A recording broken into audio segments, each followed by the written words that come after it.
అందరికీ నమస్కారం. నా వల్లే ప్రాబ్లం అయితే నేను వెళ్ళిపోతారా అనే డైలాగు చాలా ఫేమస్ అండ్ ఫెమిలియర్. ఆ మాటలు చెప్పింది రాహుల్ రామకృష్ణ అనే నటుడు జాతిరత్నాలు అనే సినిమాలో. మీకు పరిచయమే ఉంటుంది ఆ పేరు, అతను చేసిన సినిమాలు. పవన్ కళ్యాణ్ గారిని ప్రశ్నిస్తున్నారు.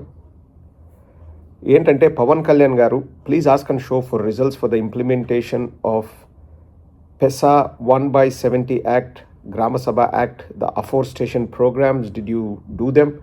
Numbers seem dubious as verified by an independent body. I'm asking for filed and marked results. So, PESA ante Panchayat establishments in scheduled areas.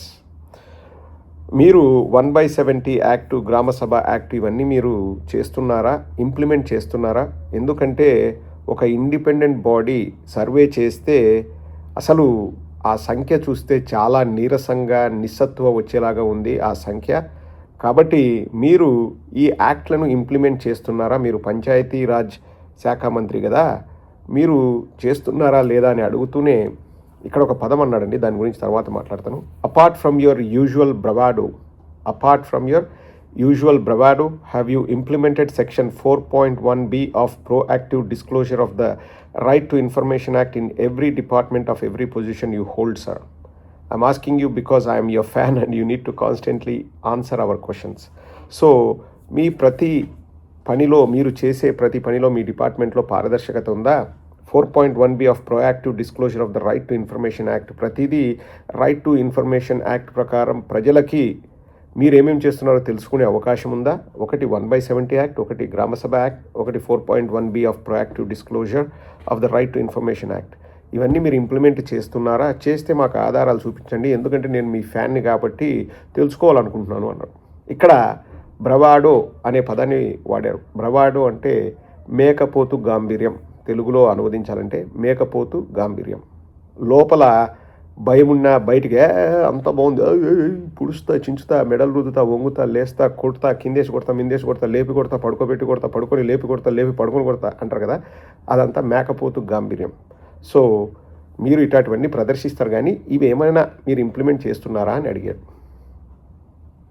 And ఇంకొక పోస్ట్ కూడా పెట్టాడు, asking questions doesn't make me an anti national. ప్రశ్నలు అడిగితే నేను దేశద్రోహిని కాను, ఎవరైనా ప్రశ్నించవచ్చు, ప్రశ్నలు అడిగే వాళ్ళు దేశద్రోహులు కాదు అని పెట్టాడు. మరి సమాధానం చెప్పాల్సిన అవసరం పవన్ కళ్యాణ్కు ఉందా లేదా అంటే, ఇంతకుముందు నాగబాబుడు ఏం మాట్లాడుతున్నారు, మీరు ఇష్టం వచ్చేట్టు మీరు మాట్లాడతారా? మీరు మాట్లాడే అర్హత మీకు లేదు. నాయకుడు ఏం చెప్తే అది ఫైనల్, ఆయన చెప్పినట్టు వినండి, అన్నీ మూసుకొని కూర్చోండి అని చెప్పేసి నాగబాబు హుకుం జారీ చేశాడు. నాగబాబు హుకుం జారీ చేస్తే ప్రకాష్ రాజ్ గారు, ఇదేం రాచరిక పాలన కాదు, మీ ఇష్టారీతిన మీరు ఏదైనా చేస్తామంటే, ఓ దొర నువ్వు చెప్పినట్టు వింటాం దొర, నీ కాళ్ళు మొక్కుతాం బాంచాను అనడానికి ఇది రాచరిక వ్యవస్థ కాదు, ఇది ప్రజాస్వామ్య దేశమని ప్రకాష్ రాజ్ చురకలు అంటించారు. ప్రకాష్ రాజ్ చురకలు అంటిస్తే రామ్ గోపాల్ వర్మ గారు ఎంటర్ అయ్యి, అంటే మీ ఉద్దేశం రాచరికం లేదనా అని అడిగారు. సో నేను రామ్ గోపాల్ వర్మ గారికి రిప్లై పెట్టాను, సార్ వాడుక భాషలో చెప్పాలంటే కింగు లేదు, బొంగు లేదు, వాళ్ళ బూర్జువా మనస్తత్వం, అంటే పెత్తందారి బూర్జువా మనస్తత్వమే ఇటువంటి ఆగడాలన్నిటికీ కారణం అని చెప్పేసి నేను చెప్పాను. పవన్ కళ్యాణ్కి, నాగబాబుకి మేమేదో గొప్పవాళ్ళము, మేము చెప్పిందే వేదం, చేసిందే శాసనం అని ఒక ప్రగాఢ నమ్మకం. అంటే ఎందుకు వచ్చింది అంటే, ఇంకా ఈ జన సైనికులు వీళ్ళకి ఏం తూర్పు తెలియదు, పడమర తెలియదు, వాళ్ళకేం తెలియదు, వాళ్ళకు తెలియదు కాబట్టి వాళ్ళని గొర్రెల్ని చేసి పవన్ కళ్యాణ్ ఆడుకుంటున్నాడు. తెలంగాణలో పోటీ చేస్తారంట, పోయి చేయండి, ఎవరొద్దంటే తెలంగాణలో కాకపోతే అస్సాంలో పోయి పోటీ చేయండి. అంటే కులభావం పెంచుకోండి, లేకపోతే నా గొర్రెలు నాకు ఓట్లేస్తారు అని అన్ని చోట్ల అన్నిసార్లు వర్కౌట్ కాదు. ఆంధ్రప్రదేశ్లోనే ఈసారి వర్కౌట్ కాదు కాబట్టి తెలంగాణ వైపు చూస్తున్నాడు పవన్ కళ్యాణ్. ఆడ ఏదైనా పొత్తు పెట్టుకొని ఒక 4-5 సీట్లు గెలిచి నా వల్లే గెలిచారు, ఇంకా రెండేరా చూసుకుందామని చెప్పేసి ఆడ కూడా ఏదైనా పదవి పొందుదామని పవన్ కళ్యాణ్ ప్లాన్.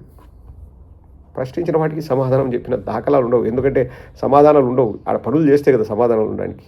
సో రాహుల్ రామకృష్ణ, నువ్వు అడుగుతూనే ఉండు, నువ్వు అడిగినందుకు ఇంకా జన సైనికులు ఇంకా చెప్పా, ఇంకా స్టార్ట్ చేయండి, ఇంకా తిట్ల దండగా స్టార్ట్ చేయండి, ఇంకా వాళ్ళు తిడతారు చూడండి, ఇంకా వాళ్ళకి ఏం తెలియదు పాపం, తిట్లు తిట్టడం తప్ప వాళ్ళకి ఏం తెలియదు, వాళ్ళు తిడతానే ఉంటారు, కానీ మామూలు అది రొటీన్.